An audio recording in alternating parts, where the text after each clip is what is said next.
Yesterday was a big night for America and a big night for the Democratic Party, as candidates across the country, up and down the ballot, decisively defeated MAGA Republicans in an extraordinary rejection of the extremism that the American people have been experiencing since day one of Donald Trump's presidency, and an embrace of the Democratic vision to make life better for everyday Americans. As Democrats, we will continue to make clear to the American people that you deserve better, and that we're focused on driving down the high cost of living, fixing our broken healthcare system, and cleaning up corruption in the Congress, in the courts, and in the White House, so we can actually deliver an America of the people, by the people, and for the people.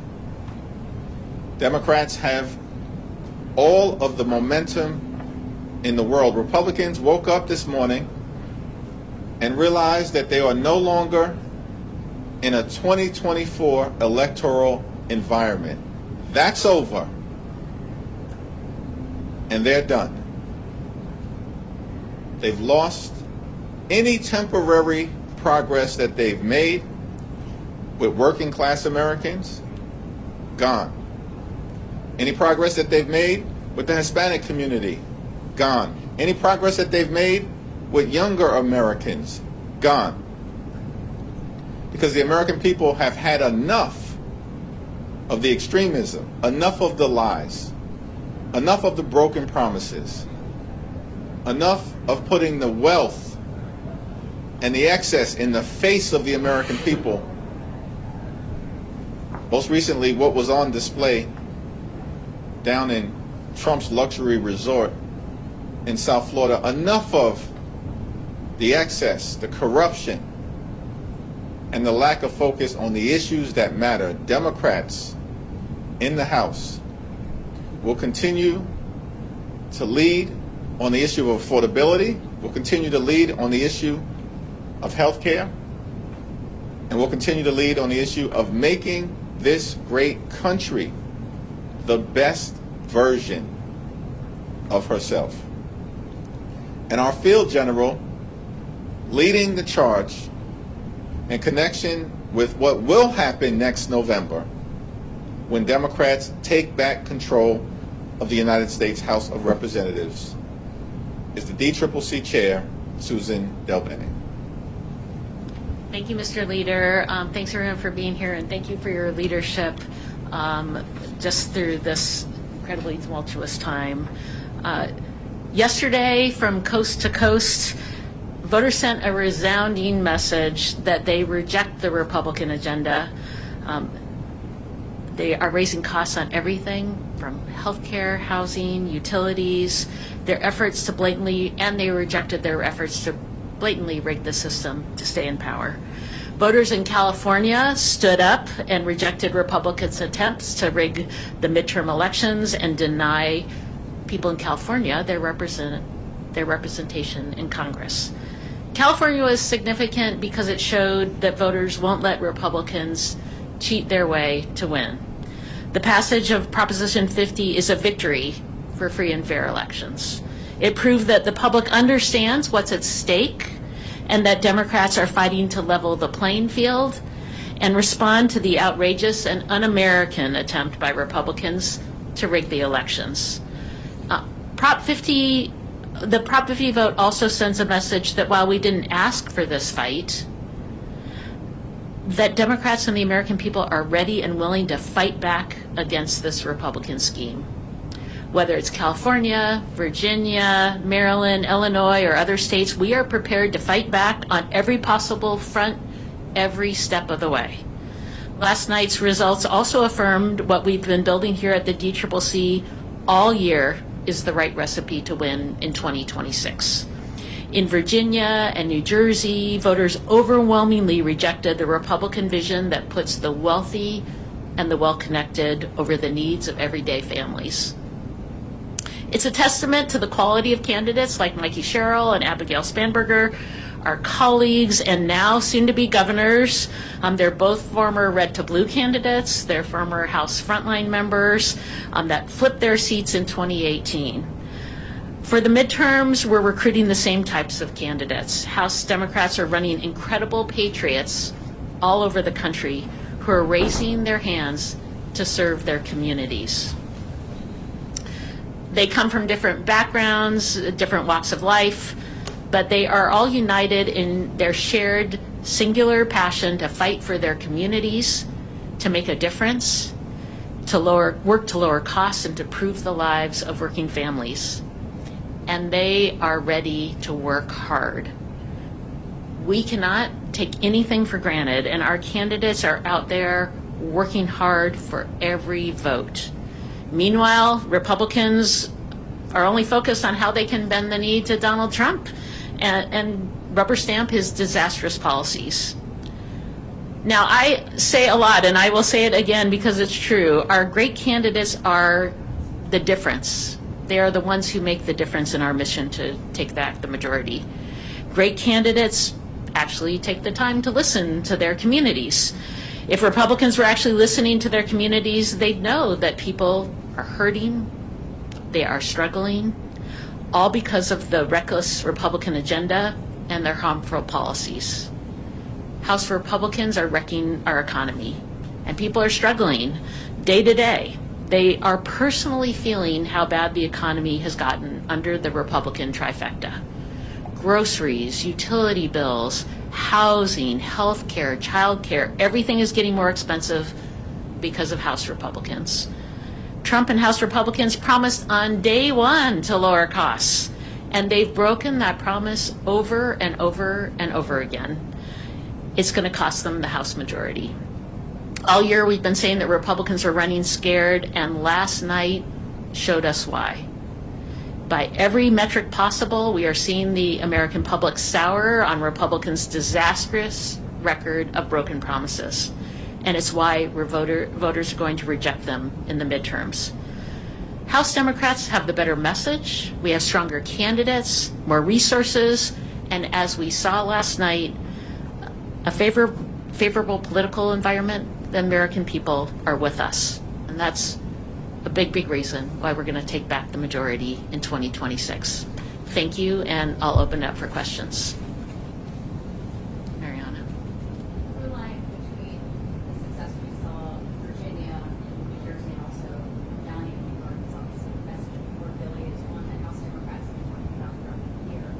We know that's going to be number one plank on whatever agenda you will have, but what other lessons, what other issues stood out to you all last night that will also be part of this House Democratic agenda to put back? Well, it is the number one issue, and it was the number one issue in 2024 as well. And one big reason why we overperformed in the House, picking up seats on the Democratic side, was because we had candidates talking about economic issues, talking about those pocketbook issues on the ground. And it absolutely continues to be the top issue. Like I said, housing, healthcare, childcare, energy costs, groceries, all going up because of Republican policies. And people see that, they feel that. You saw people cast their vote knowing what's happening right now. And we have candidates across the country who are talking about that. So that is having great candidates talking about the issues that matter, working hard, and actually listening to people is a huge reason why we win. Affordability is definitively the decisive issue, as we saw last night, and our candidates now, governors-elect or mayors-elect, are on their way to serving the communities that they sought to represent, because they leaned in aggressively on driving down the high cost of living and addressing the affordability crisis that we have throughout America. In an environment where Donald Trump promised to lower costs on day one, but costs haven't gone down, costs are going up. Trump tariffs are making life more expensive for the American people by thousands of dollars per year, and the American people know it. Housing costs are up, child care costs are up, grocery costs are up, electricity bills are through the roof, and now throughout this 36-day Trump Republican shutdown, the American people know that for tens of millions of folks, their healthcare premiums, copays, and deductibles are about to skyrocket at levels that will make accessing a doctor unaffordable for them because of the Republican refusal to extend the Affordable Care Act tax credits.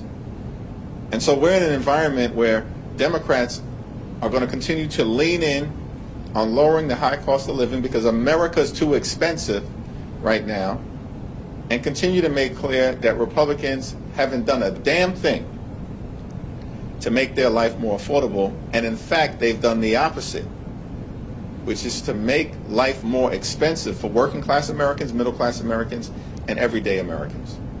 At the same time, what is also interesting is that you saw decisive Democratic victories in other parts of the country that clearly also signal the national environment that we're in. Sweeping the state Supreme Court races in Pennsylvania, a battleground state that Donald Trump just won last year. Winning down ballot statewide races in Georgia for the first time in 20 years. That's an indication of the environment and a rejection by everyday Americans of the extremism that Republicans have unleashed on the American people. And thanks to great leadership from Governor Newsom, who's done a phenomenal job leading the Prop 50 effort side by side with the congressional delegation led by Zoe Lofgren, Pete Aguilar, and Speaker Emerita Nancy Pelosi, side by side with our partners in organized labor, side by side with the California legislative leaders. It was an all hands on deck effort to get Prop 50 over the finish line decisively. But Prop 50 didn't involve an individual name on the ballot. It was an idea that we have to stop Trump from stealing the midterm elections and give the American people the ability to decide who should actually represent them in the Congress after the 2026 midterms. Thank you, Chair. Following up on Prop 50, Republicans, they filed a lawsuit this morning in an attempt to block California's new house maps. What's your reaction to the lawsuit? Does that pose any concerns to the effort to, as the leader has said, to offset some of the attempts that Republicans have made to gain with Democratic seats through First, I'd say it's interesting that Donald Trump goes to the Republicans in Texas and says, give me 5 seats, and Republicans say, yes, sir, and they think that's okay. The people of California, who got to have a vote and a voice, Republicans don't think that's okay. I think that says everything about where Republicans stand.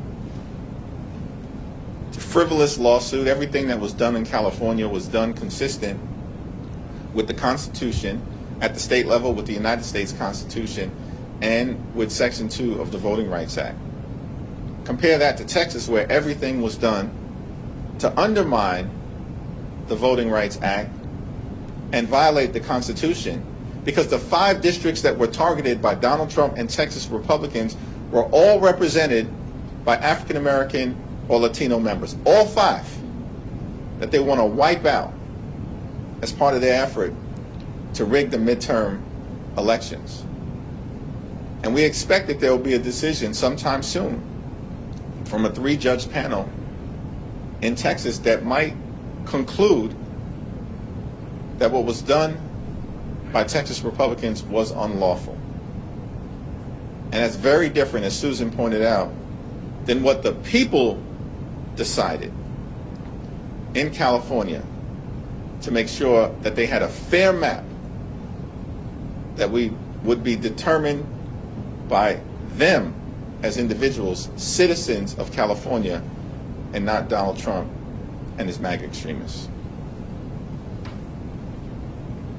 You mentioned that for Democrats, the number one issue is affordability issues. For Republicans, what we saw this past yesterday was the focus on social issues, cultural issues, such as trans issues. How are you, I guess, directing candidates or how to respond to those attacks?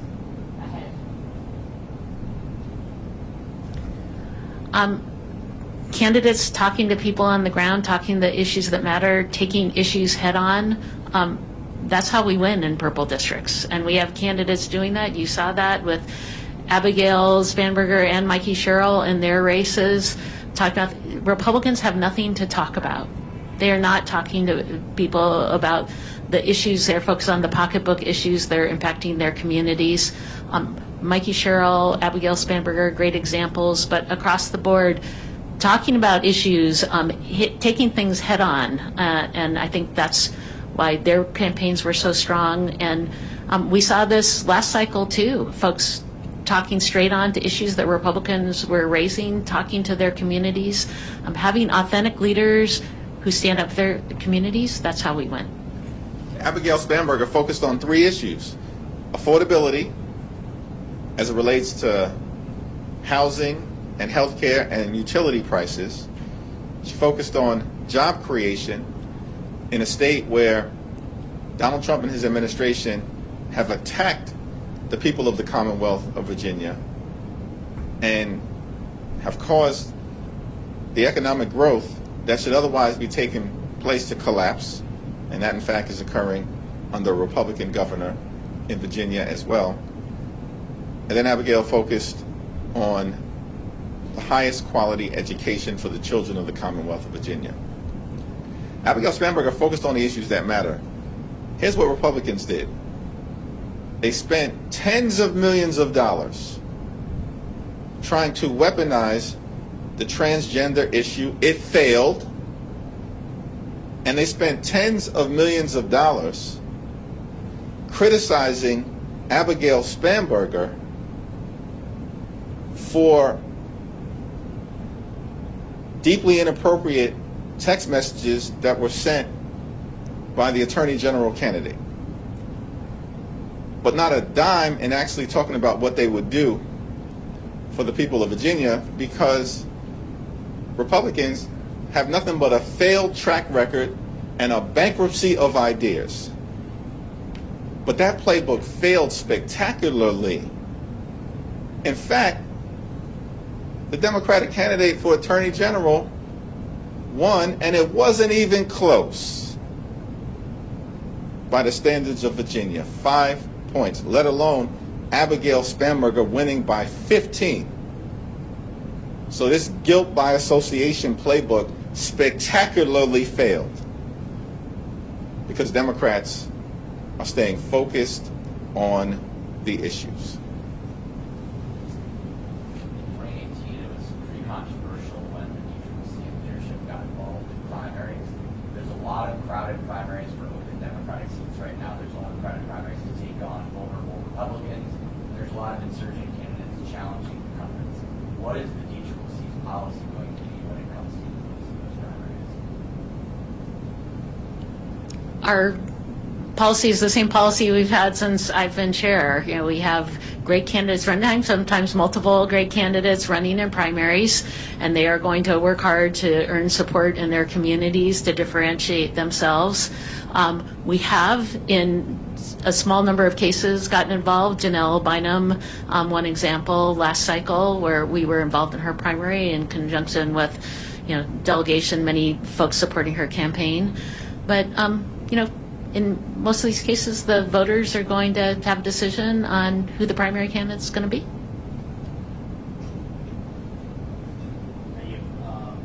Senator Sanders just followed up on that question a short time ago. He was asked about particularly primaries. He said, of course, there's a division within the Democratic primary.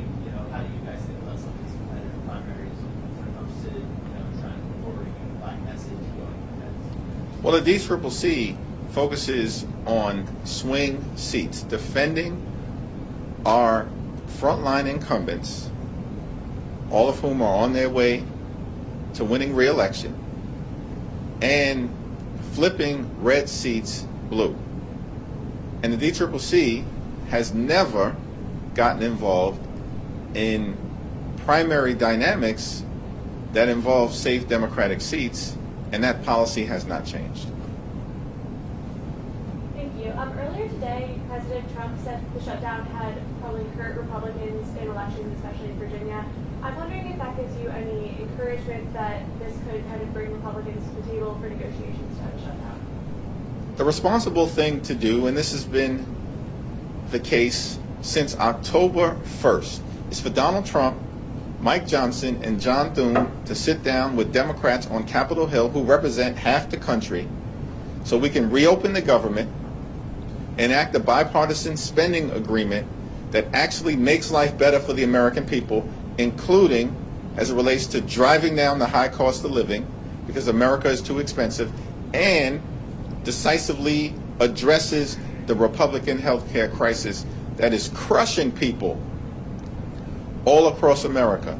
Working class America, small town America, rural America, urban America, the heartland of America, and black and brown communities throughout America. Republican policies are crushing people, particularly as it relates to the cost of living and health care, and the American people are rejecting that extremism, and we saw it on full display from coast to coast and everywhere in between last night. To follow up on that. Last question. To follow up on that, what message did last night's election results send to Senate Democrats going into last night? Some of them were starting to talk about offerings, compromises, things like that. So what message does kind of the overwhelming support for Democrats last night and focus on politics about? Well, we've said from the very beginning that we will consider anything in good faith that emerges from the Senate that is bipartisan in nature, that reopens the government, that decisively addresses the Republican health care crisis, particularly as it relates to extending the Affordable Care Act tax credits, and that actually involves a spending bill that makes life better for the American people, not worse, which is why we have continued to maintain, and Senate Democrats have shown great leadership, led by Chuck Schumer, that we will not support a partisan Republican spending bill that continues to gut the health care of the American people. That was our position in September. That's been our position throughout October, and it remains our position in November. Thank you.